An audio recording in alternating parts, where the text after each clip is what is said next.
જય હિન્દ મિત્રો, સ્વાગત છે એક નવી માહિતી નવા વિડીયોની અંદર। મિત્રો, આજના વિડીયોની અંદર વનપાલ ભરતીને લગતી તમામ માહિતી જોવાની છે। જે હા મિત્રો, કે આ વનપાલની ભરતી આખરે ક્યારે આવશે, તેમાં કુલ કેટલી જગ્યાઓ હશે, લાયકાત કેટલી હશે, વનપાલ બન્યા પછી તેમનું કાર્ય શું હશે, ભરતી છે તે ક્યારે કરવામાં આવશે, તદુપરાંત આગળ જોઈએ તો સિલેબસ શું હશે, આ ભરતીની અંદર ગ્રાઉન્ડ કેટલું હશે, હાઇટ કેટલી હશે, વજન કેટલો હશે, આ તમામ વિગત છે તે એક જ વિડીયોની અંદર જોવાનું છે। માટે તમારા જેટલા પ્રશ્નો હશે તે તમામ પ્રશ્નોનું સમાધાન આ એક જ વિડીયોની અંદર તમને ખાસ મળી રહેશે। માટે જો હજી સુધી ચેનલની અંદર નવા હોય તો ચેનલને સબસ્ક્રાઈબ કરી અને વિડીયોને ખાસ કરીને લાઇક જરૂરથી કરી દેજો। હવે મિત્રો, સૌથી પહેલાં વાત કરીએ તો વનપાલની છેલ્લી ભરતી આખરે ક્યારે આવી હતી। જ્યાં મિત્રો વનપાલની છેલ્લી ભરતી છે તે લગભગ 2012 કે 13ની અંદર આવેલી હતી, 2012-13ની અંદર આવેલી હતી। ત્યાર પછીની અત્યાર સુધીમાં કોઈ પણ જાતની વનપાલની ભરતી નથી કરવામાં આવી। હવે વનપાલની અપડેટ છે તે ક્યારે મળી કે 2024-25ના ફેબ્રુઆરી મહિનાની અંદર જે કેલેન્ડર જાહેર કરવામાં આવ્યું તેમની અંદર વનપાલની જગ્યા દર્શાવવામાં આવી અને વનપાલની ભરતી દર્શાવવામાં આવી કે 2024ની અંદર વનપાલની ભરતીનું ઓફિશિયલ રીતે નોટિફિકેશન છે તે જારી કરી દેવામાં આવશે। તો વાત કરીએ તો 2012-13 પછી ડાયરેક્ટ 2024-25માં એટલે કે લગભગ 11થી 12 વર્ષ પછી વનપાલની ભરતી આવી રહી છે। તો આની અંદર કુલ કેટલી જગ્યાઓ છે, ગ્રાઉન્ડ કઈ રીતનું છે, સિલેબસ કઈ રીતનો છે, તમામ વિગત જોવાની છે। તેમાંની સૌથી પહેલી અપડેટ જોઈએ તો આ વનપાલની ભરતી છે તેમાં શૈક્ષણિક લાયકાત કેટલું હશે। જે આ મિત્રો પહેલાં જે 2012-13માં ભરતી થઈ હતી તે ભરતીની અંદર લાયકાત છે તે 12 પાસ ઉપર હતું। જે આ મિત્રો 12 પાસ ઉપર હતું, પરંતુ હવે જે 2024-25ની ભરતી આવશે, જે હમણાં ભરતી આવશે તેમની અંદર વનપાલ માટે ગ્રેજ્યુએશન માટે ફોર્મ ભરાશે।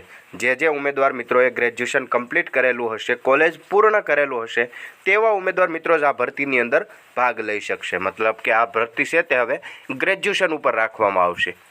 અને આ ભરતીની જાહેરાત ક્યાં થઈ તે તમે જોઈ શકો છો કે ફેબ્રુઆરી મહિનાની અંદર જે કેલેન્ડર જારી કરવામાં આવેલું હતું તેમની અંદર 19 નંબરનો મુદ્દો એક દર્શાવવામાં આવેલો છે કે વન અને પર્યાવરણ વિભાગના નિયંત્રણ હેઠળની મુખ્ય વન સંરક્ષણ અને ફોરેસ્ટ ફોર્સના વડાની કચેરી 19 નંબરનો મુદ્દો છે, તેમાં ફોરેસ્ટ 140+ ની જગ્યા દર્શાવવામાં આવેલી છે। જે આ મિત્રો વનપાલની કુલ 140થી વધારે જેટલી જગ્યાઓ માટે ભરતી જાહેર કરવામાં આવશે અને તેમાં દર્શાવ્યું કે માંગણી પત્રક અંગેની પૂર્તતાની કામગીરી હાલ ચાલુ છે અને વર્ષ 2024માં જ જાહેરાત છે તે પ્રસિદ્ધ કરવામાં આવશે। જે આ મિત્રો 24નો જુલાઈ મહિનો પૂર્ણ થવા આવ્યો, હવે ડિસેમ્બર સુધીમાં કોઈ પણ ટાઈમે 2024 પૂર્ણ થાય તે પહેલાં જ આ ભરતીની જાહેરાત છે તેમને પ્રસિદ્ધ કરવામાં આવી શકે છે। હવે ત્યારબાદ જોઈએ કે વનપાલનું આખરે કાર્ય શું હોય છે। જે આ મિત્રો વનપાલનું કાર્ય શું હોય છે, નોકરીમાં લાગ્યા પછી વનપાલને શું કાર્ય કરવાનું આવે છે તેમની વાત કરીએ તો સૌથી પહેલાં જોઈએ કે હાલ 823 ફોરેસ્ટ બીટ ગાર્ડની ભરતી રનિંગ છે। જે આ મિત્રો જે ઉમેદવાર મિત્રો ફોરેસ્ટ બીટ ગાર્ડની અંદર લાગી જાય તેવા બીટ ગાર્ડના 10થી 15 ઉમેદવારોની ટુકડીને સંભાળવા માટે વનપાલ હોય છે। બીટ ગાર્ડની વાત કરીએ તો બીટ ગાર્ડનું કાર્ય શું છે સૌથી પહેલાં તે સમજીએ। બીટ ગાર્ડ એટલે કે આખા જંગલની અંદર થોડા પોઈન્ટ બનાવવામાં આવે, થોડું જંગલને કયા વિસ્તારમાં કયા ઉમેદવારને કયા બીટ ગાર્ડને ઊભો રાખવો, જેમની અંદર ખાસ કરીને વન રક્ષક તસ્કરી, નુકસાન, રોગ, દેખભાળ, રેસ્ક્યુ, પ્રાણીને લગતા તમામ કાર્ય કરી શકે।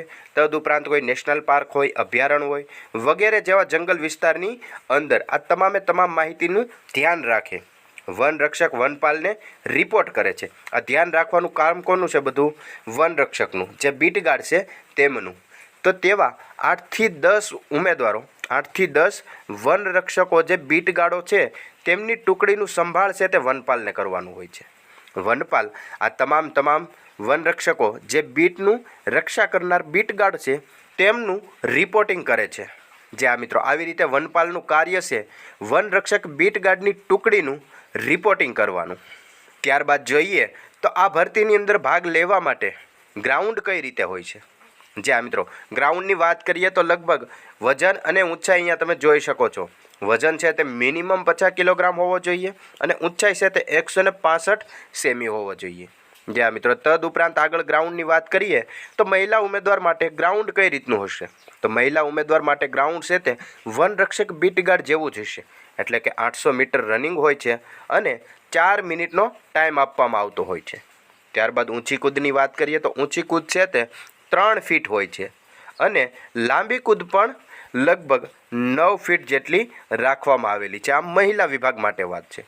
એવી જ રીતે પુરુષ ઉમેદવાર માટે વાત કરીએ તો પુરુષ ઉમેદવારને 1600 મીટરનું રનિંગ આવતું હોય છે અને તેના માટે તેને 6 મિનિટનો ટાઈમ આપવામાં આવે છે.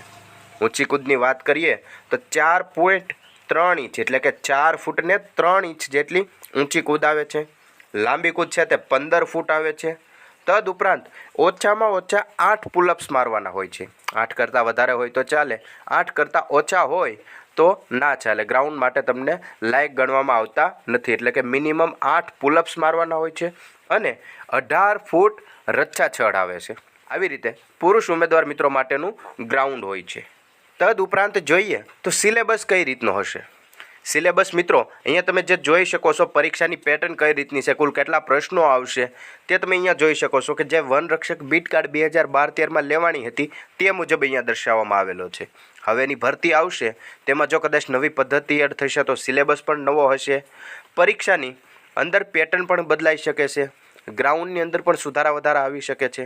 જ્યારે ઓફિશિયલ રીતે જાહેરાત આવે ત્યારે બધી માહિતી તમને જાણવા મળી શકે છે. આ જે માહિતીની વાત છે તે 2012-13માં જે ભરતી લેવાની હતી તેમના ઉપર બનાવેલી છે. તદુપરાંત તમે જોઈ શકો છો કે કુલ 100 પ્રશ્નો હોય, 2 માર્કનો એક પ્રશ્ન, એટલે કે કુલ 200 માર્ક મળવાપાત્ર થશે અને નેગેટિવ માર્કિંગ સિસ્ટમ હશે જ જે 0.25ની હશે. અને વાત કરીએ તો આ ભરતી છે તે ક્લાસ 3ની છે. જે આ મિત્રો આ ભરતી છે તે ક્લાસ 3ની છે, છતાં પણ આ ભરતીની અંદર લાગેલા દરેક ઉમેદવાર મિત્રોને વર્દી ઉપર 2 સ્ટાર આપવામાં આવે છે. જે આ મિત્રો વર્દી ઉપર 2 સ્ટાર મળતા હોય છે. ક્લાસ 3ની ભરતી છે છતાં પણ વર્દી ઉપર 2 સ્ટાર મળવાપાત્ર હોય છે. જે આ મિત્રો વનરક્ષક બીટગાર્ડ અને વનરક્ષક બીટગાર્ડની ઉપર જે વનપાલ છે તેમની ભરતીનું આયોજન કઈ રીતનું હશે, ભરતી છે તે ક્યારે આવશે, ભરતી લગભગ ડિસેમ્બર પહેલાં જાહેર કરી દેવામાં આવી શકે છે. કારણ કે જે ઓફિશિયલ કેલેન્ડર જાહેર થયું છે તેમની અંદર 2024માં જ જાહેરાત પ્રસિદ્ધ કરવાની દર્શાવેલી છે. તો બની શકે ડિસેમ્બર સુધીમાં કોઈ પણ ટાઈમે જાહેરાત આવી શકે છે. જે આ મિત્રો વનપાલને લગતી એક મહત્ત્વની અપડેટ હતી જે વિડીયોની અંદર વિગતવાર જોઈ. આવીને આવી માહિતી જોતા રહેવા માટે હમણાં જ ચેનલને સબસ્ક્રાઈબ જરૂરથી કરી લેજો.